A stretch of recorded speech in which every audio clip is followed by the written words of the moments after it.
Hello students, welcome back to my next video lecture.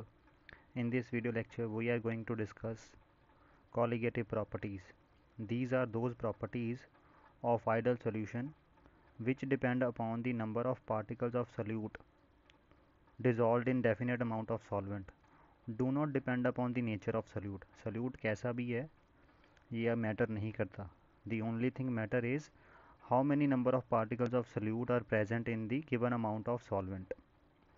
It means if you are taking 100 ml of solvent and you are adding 1 mole of A to this and you are making solution, okay, then at that time the solution formed will show same colligative properties when you add 1 mole of B to the 100 ml of solvent and make another solution. Both solutions are going to show same value of colligative properties, because colligative properties are the special type of properties which depend upon only the number of particles of solute, not on the amount of solute. Okay, not on the nature of the solute, sorry, nature of solute. Okay, and there are some important colligative properties which are included in your plus 2 syllabus. Okay, and the four colligative properties are relative lowering of vapor pressure, osmotic pressure, elevation of boiling point, depression of freezing point. We are going to discuss these properties one by one. First of all, let us understand what is the meaning of colligative property more. Means the value of colligative property. For example, the value of colligative property of 1 molar solution of glucose. If you make 1 molar solution of glucose, 1 molar means 1 mole of glucose in 1 kg of water. And on the other hand, you make 1 molar solution of sucrose, means 1 mole of sucrose in 1 kg of water. The value for the both solutions, the value of colligative properties for the both of the solutions will be same. Means relative lowering of vapor pressure will be shown same by these two solutions. Similarly, osmotic pressure of this solution will be equal to this solution. Similarly, elevation of the boiling point is equal to of this solution will be equal to this solution. Similarly, for the depression of the freezing point. Okay, but there is one more condition. On dissolving solute or solvent molecules, if undergo dissociation or association, the colligative property value changes as the number of particles changes. अगर मान लो आपके पास ये हम आने वाले चलो ये आने वाले टॉपिक्स में डिस्कस करेंगे जिसमें हमने वेंट ऑफ फैक्टर पढ़ना है. Okay, after colligative property there is a factor which is called as the Van't Hoff factor. उसमें करेंगे हम इसको. ठीक है, अभी तक के लिए क्या है, अभी तक आपने क्या दिमाग में रखना है कि colligative properties are those properties which depend on only on the number of particles of solute, not on the nature of the solute. And these are the four colligative properties which we are going to study one by one. So first of all, the property is relative lowering of vapor pressure. What it means, when you make a solution, okay, of two components A and B, जैसे Raoult's law में बनाया था, but Raoult's law के case में हमने क्या बोला, A and B both are volatile. ठीक है, बट अगर मान लो जो A है, let it be solute, and A is non volatile, at that time क्या होगा, आपके पास जो सोल्यूशन बनेगा उसका वेपर प्रेशर लो होगा. क्यों लो होगा, क्योंकि सोल्यूट आप उसमें ऐसा मिला रहे हो जो नॉन वॉलेटाइल है, और नॉन वॉलेटाइल सोल्यूट खुद के वेपर बनाएगा नहीं, जिससे ओवरऑल सोल्यूशन जो बनेगा उसका वेपर प्रेशर कम हो जाएगा. Okay, so in case of this non volatile solute is there in the volatile solvent. For example, sucrose plus water का solution. Sucrose is a non volatile compound. Okay, clear.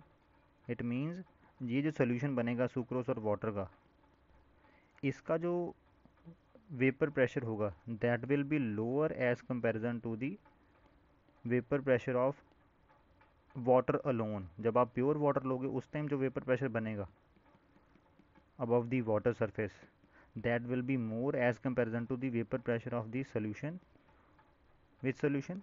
Sucrose plus water solution. Okay, now let us study some equations. Let solution have n number of solutes, n solute and n solvent. n solute क्या है? Number of moles of solute, और n solvent क्या है? Number of moles of solvent.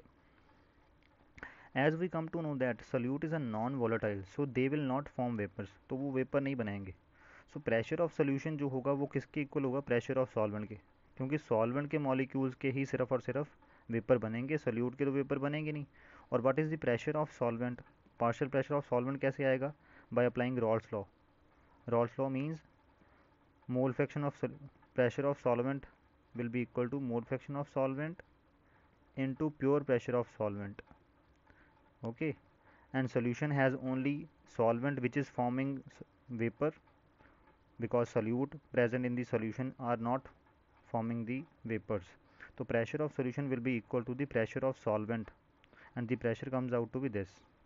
So it means pressure of solution is equal to mole fraction of solvent, और इसको निकालने के लिए फॉर्मूला क्या होता है? Number of moles of solvent divided by total number of moles into pure pressure of solvent. Okay, clear. And if only solvent was there, अगर सिर्फ सॉल्वेंट होता, मतलब प्योर सॉल्वेंट की बात कर रहे हैं, तब उस टाइम वो अपना कितना वेपर प्रेशर बनाता? P nought solvent. वो उसका प्योर, जब अकेला वाटर होता उस टाइम वो कितना वेपर प्रेशर बनाता? That is called as the P nought, pure pressure of solvent, P nought solvent. Okay, so how much lowering is occurring in the vapour pressure? कितनी लोअरिंग हो रही है?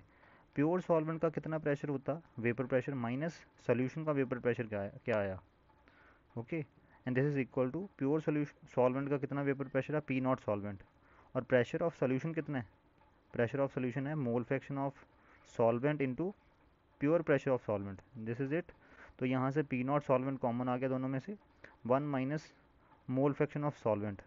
And as we know that there is a binary solution, हम binary solution की example लेके कर रहे हैं इसको. ओके, तो it means 1 minus mole fraction of solvent will be equal to the mole fraction of solute, because we know that mole fraction of solute plus mole fraction of solvent equal to 1 for binary solution. So यहाँ से lowering of vapor pressure comes equal to the pure pressure of solvent into mole fraction of solute. Okay, ये diagrammatically representation है. Okay, pure solvent जब लिया होगा तो आपके पास वेपर्स ज़्यादा बनेंगे, more vapours will be form. But जब सोल्यूशन होगा और सोल्यूशन में सल्यूट ऐसा, these are solute particles, solute ऐसा है जो कि नॉन वॉलेटाइल है. Okay, solute is non, let me, solute is non volatile. Okay, so at that time क्या होगा? एक तो सल्यूट खुद के वेपर नहीं बनाएगा, दूसरा सरफेस पे जो सॉल्यूट के मॉलिक्यूल्स आ जाएंगे, जहाँ से वो सरफेस को कवर कर लेंगे, वहाँ से सॉल्वेंट के मॉलिक्यूल भी अब वेपर बनाना बंद कर देंगे. तो it means solvent molecules are showing, are forming less vapours, and if there are less vapours means there will be less vapour pressure. So that's why solution के केस में जो वेपर प्रेशर बनता है that will be low as comparison to अगर pure solvent होता उसके comparison में. Okay, so what will be the relative lowering of vapor pressure now? What is the meaning of relative lowering? Lowering of vapor pressure divided by pressure of vapor pressure of pure solvent. And what is the lowering of vapor pressure comes out to be? ये कितनी आई थी अभी हमने ये जो किया? lowering of vapor pressure is equal to pure pressure of solvent into mole fraction of solute. So lowering of vapor pressure divided by relative lowering of vapor pressure is equal to lowering of vapor pressure divided by pressure of pure solvent, and relative lowering of vapor pressure is equal to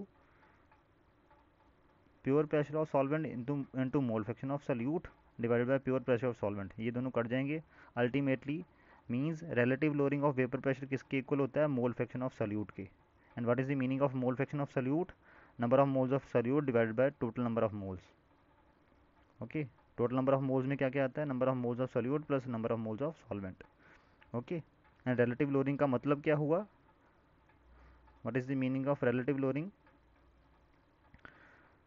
this pressure of pure solvent minus pressure of solution, इससे निकलती है lowering divided by pressure of pure solvent, और इस ratio को लोरिंग को जब divide करवा देते हैं प्रेशर ऑफ प्योर सॉल्वेंट से, that is called as the relative lowering. Okay, clear. और relative lowering of vapour pressure किसकी इक्वल आती है? मोल फ्रैक्शन ऑफ सल्यूट के, जो ऐसे निकलता है इस फॉर्मूला से। और अगर वेरी वेरी डाइल्यूट सोल्यूशन होगा तो solute will be very very less as comparison to solvent. उस टाइम डिनोमिनेटर में number of moles of solute को आप नेग्लेक्ट कर सकते हो, तो वहाँ से एक नया फॉर्मूला क्या बन जाएगा? Relative lowering of vapour pressure के लिए number of moles of solute divide by number of moles of solvent. और number of moles of solute आप कैसे फाइंड आउट करते हो? Weight of solute by weight of solvent. और similarly number of moles of solvent कैसे find out करते हो? Weight of solvent divide by, यहाँ पे molar weight of solute, sorry, यहाँ पे number of moles of solute कैसे फाइंड आउट करते हैं? Wait of solute divided by molar weight of solute. And number of moles of solvent कैसे find out करते हैं? Wait of solvent divided by molar weight of solvent. ठीक है, और denominator ये न्यूमरेटर होगा, ये डिनोमिनेटर होगा। अगर आप इस इक्वेशन को सॉल्व करोगे, this equation will be like this, weight of solute into molar mass of solvent divided by molar mass of solute into weight of solvent. This is equal to, अगर यहाँ आप इससे यहाँ पे ये सॉल्व करके फॉर्मूला बना रहे हो, this is equal to the relative lowering of vapor pressure. Okay, so this is the formula, but this formula you have to apply for very dilute solution. Okay, you can say this formula, and this formula is only applied when there is very very dilute solution. Not very very means the solution have solute concentration less than 5% or equal to 5%. At that time we consider the solution as a dilute solution. Otherwise that is not considered as a very dilute solution, then you have to apply this formula. Okay, clear. And this is the exact formula without any rounding off or without any neglecting. Okay, so now we have to solve some numericals on the basis of Raoult's law. So numerical number 1, vapor pressure of 5% aqueous solution of non-volatile organic substance at 373 Kelvin is 745 mmHg. mmHg क्या होता है? It is the unit of pressure. 760 mm of Hg is equal to 1 atmosphere. Okay, calculate the molar mass of solute. उन्होंने बोला कि आपके पास एक solution है किसी organic non volatile organic substance का, आपको नहीं पता वो ऑर्गेनिक सब्सटेंस क्या है। जब उसका 5% सोल्यूशन लेते हैं, उस नॉन वोलेटाइल ऑर्गेनिक सब्सटेंस का 5% एक्वा सोल्यूशन लेते हैं, एट दैट टाइम उस एक्वा सोल्यूशन के अबव जो वेपर बनते हैं एट 373 केल्विन, उनके कारण प्रेशर कितना बनता है? 745 mm। मतलब ये प्रेशर ऑफ सॉल्यूशन दिया हुआ है 745 mm। और they said you have to calculate molar mass of the solute, you have to find molar mass of solute. Molar mass of solute आपने फाइंड आउट करना है। सॉल्यूट क्या है? ऑर्गेनिक कंपाउंड जो नॉन वोलेटाइल है। सबसे पहले we will interpret what is the meaning of 5% aqueous solution. 5% aqueous solution of the organic compound means 5 gram of that particular organic compound which is solute in 100 gram of solution. Then what is the amount of solvent? What will be the mass of solvent? That is mass of solution minus mass of solute. यहाँ पे आप correct कर लो, mass of solution minus mass of solute. This comes out to be 95 gram. Means 5 gram of solute will be present in 95 gram of solvent, and here water is the solvent. कैसे पता लगा? Because they are talking about the aqueous solution. Okay, और 373 kelvin पे आपको relative lowering वाला formula लगेगा। इस पे relative lowering के लिए आपको vapour pressure of pure solvent भी चाहिए होता है। ठीक है, और यहाँ पे सॉल्वेंट क्या हुआ? वाटर। वाटर का 373 केल्विन पे कितना प्योर प्रेशर होता है? 373 केल्विन क्या है? 100 डिग्री सेल्सियस। 100 डिग्री सेल्सियस पे तो वाटर बॉयल करता है। और बॉइलिंग का मतलब क्या होता है? जब आपके पास लिक्विड का वेपर प्रेशर एटमॉस्फेरिक प्रेशर के इक्वल होता है। जिस टेम्परेचर पे ऐसा होता है उसको बोलते हैं बॉइलिंग पॉइंट, और 100 डिग्री सेल्सियस वाटर का बॉइलिंग पॉइंट है। तो उस टाइम वाटर का वेपर प्रेशर किसके इक्वल होगा? एटमॉस्फेरिक प्रेशर के इक्वल, और एटमॉस्फेरिक प्रेशर कितना होता है 1 एटमॉस्फेयर, और 1 atmosphere is equal to 760 mm Hg। It means आपको यहाँ पे vapour pressure of pure solvent देना चाहिए था, बट वो दिया नहीं, बट वो इनडायरेक्टली दिया हुआ है। इनडायरेक्टली कैसे दिया हुआ है? क्योंकि वाटर 373 केल्विन पे बॉयल करता है, और बॉइलिंग का मतलब क्या होता है, जब किसी भी सोल्यूशन के जो वेपर्स होते हैं उनका वेपर प्रेशर कितना बन जाए 760 mm Hg, या बोल लो 1 atmosphere. Okay, so it means vapour pressure of the pure solvent which is water at 373 kelvin कितना होता, 760 mm of Hg। Okay, clear. While the vapour pressure of solution है 373 kelvin, जो कि गिवन है, कितना given है 745 mm ऑफ Hg। ठीक है, this is pressure of solution. तो as we know that what is the relative loading? Relative loading means pressure of pure solvent, vapor pressure of pure solvent minus vapor pressure of solution divided by vapor pressure of solvent, and this loading is equal to the mole fraction of solute. And what is mole fraction of solute? Number of moles of solute divided by total number of moles. Okay, clear. और हमें तो पता तो है नहीं कि molar mass of solute क्या है, तो we took ms as molar mass of solute. तो क्या हो गया, number of moles of solute कैसे निकले फिर, गिवन मास कितना, गिवन मास है 5 gram. Okay, given mass by molar mass, और मोलर मास हमने उसका ms ले लिया, और ms को ही फाइंड आउट करेंगे। And number of moles of solvent कितने निकलेंगे, 95 gram of solvent is there and solvent is water, तो 95 divide by 18 is the number of moles of solvent. So you have to put values in the formula. Pressure of pure solvent, pressure of solution divided by pressure of pure solvent is equal to mole fraction of solute, and mole fraction of solute is number of moles of solute divided by total number of moles, which is number of moles of solute plus number of moles of solvent. तो आप इसको solve करोगे, on solving this equation there is only one variable ms, so you will solve this equation for ms, and ms comes out to be 47.05 gram per mole. This is the molar mass of your unknown non-volatile organic substance. Clear? और यही वाले जो method हैं, जब हम laboratory में, chemistry में क्या होता है, लेबॉर्ट्री में जब हम कोई सब्सटेंस सिंथेसाइज करते हैं, ठीक है, सिंथेसाइज करते हैं, तो उस टाइम क्या होता है, उस ऑर्गेनिक कंपाउंड का, जैसे मान लो ऑर्गेनिक हो गया कंपाउंड है, या मान लो आपने कोई इनऑर्गेनिक कंपाउंड बनाया है, उस ऑर्गेनिक या इनऑर्गेनिक कंपाउंड का जो मोलर मास निकालने के लिए हम ऐसे ही ऑस्मोटिक प्रेशर वाले मेथड को अडेप्ट करते हैं, जैसे इन्होंने यहाँ पे किया। ठीक है, उस ऑर्गेनिक कंपाउंड का known amount in the known amount of solvent लेके सोल्यूशन बना के, ठीक है, जैसे कोई भी कॉलिगेटिव प्रॉपर्टी स्टडी कर लेते हैं उसकी, जैसे यहाँ पे हमने क्या किया है, उसका उसका हमने रिलेटिव लोडिंग स्टडी कर लिया। क्लियर। और रिलेटिव लोडिंग स्टडी करने के बाद जो डाटा हमारे पास आया, क्लियर, वहाँ से आपके पास क्या आ गया, molar mass of the organic compound comes out to be 47.05 gram per mole. So this is the molar mass of unknown organic compound.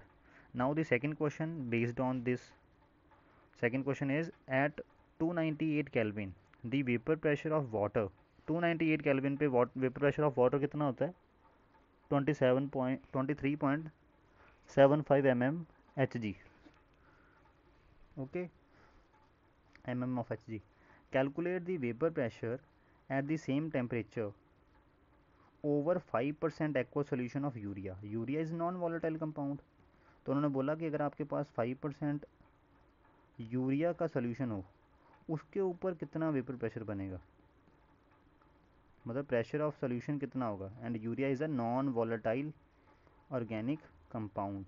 Okay, और आपके पास प्योर सॉल्वेंट का एट 298 केल्विन वेपर प्रेशर कितना होता है वो दे दिया हुआ है। Pressure of pure solvent is given, pressure of solution is not given. Okay, and what is the meaning of 5% aqueous solution, इससे क्या इंटरप्रेट करोगे, 5 gram of urea will be in 100 gram of solution, means 5 gram of urea in 95 gram of solvent.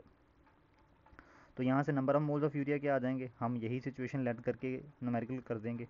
Number of moles of urea comes out to be 5/60 and number of moles of water comes out to be 95/18। Okay, और solve करने के बाद ये values आती हैं। और relative lowering of vapour pressure का formula क्या होता है? P nought minus P S by P nought is equal to mole fraction of solute which is equal to number of moles of solute divide by total number of moles. तो आपके पास P not की value given है, vapour pressure of pure water at 298 kelvin given है ना।